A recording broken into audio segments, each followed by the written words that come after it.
Okay, this is going to be a quick little demo of how I make the little card pockets for the little laminated book folders that I put in the notebook dies that I make as little laminated wallets. So, I will tell you this. So this one was very hard to do because I used very thick cardstock. But it was the only red that I had, and I had some scraps of black that were already out, so I used those as well. But they were almost too thick, and I had to go back and take an iron and actually seal these two edges, because just with the running it through the laminator, they just wouldn't seal because this one is so thick.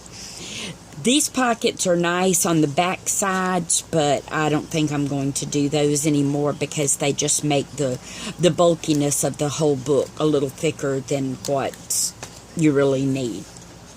So, this is thinner cardstock. This is about 65-pound cardstock, and it works a whole lot better, but by the time it's laminated, it's still going to give you the durability. So you're going to want to cut your two base pieces 3.5 inches wide, 4.5 inches tall, and then you're going to need 4 pieces for each side, and you want them to be 1.5 inches by 3.5 inches. And however, whatever colors or anything like that you use is going to be up to you, but I'm just going to kind of do every other one with the craft so that it, looks good. And then what you're going to want to do first is, and you need some tape.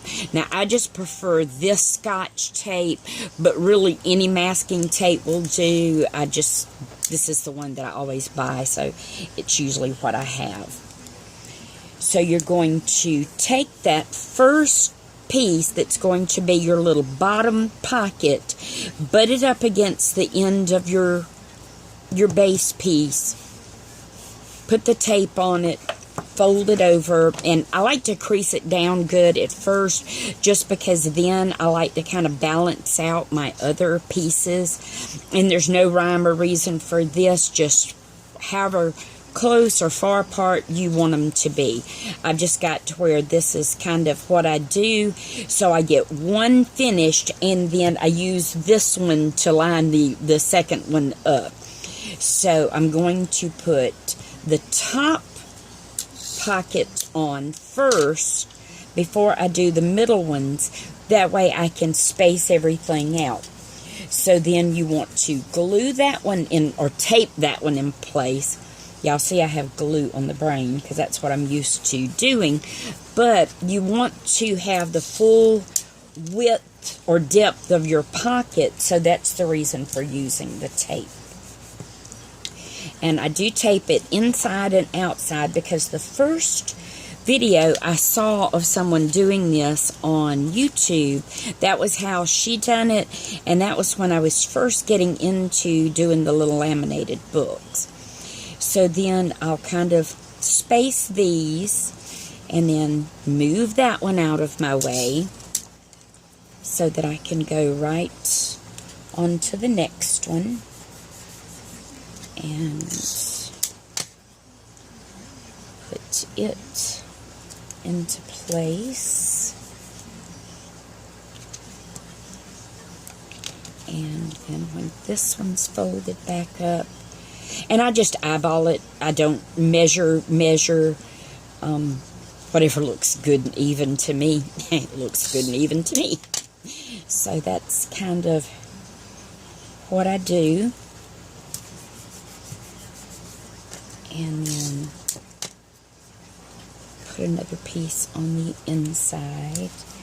And that's mainly just to reinforce the pocket, because like I said, the first little video I saw of doing this, except she was making a bigger one, so I've kind of modified it for doing it because I only put them now in just the notebook die. So there's that one. And then what I do is I take this one and just kind of butt it up against that. And I like to mix up, where I put the different colors. So one's going to have them in one direction and one, for the different pieces. And then you do the exact same thing. The only difference is I will kind of line it up with this one so that I have them even. So let me get that finished, then I'll talk about putting it in the laminating sleeve.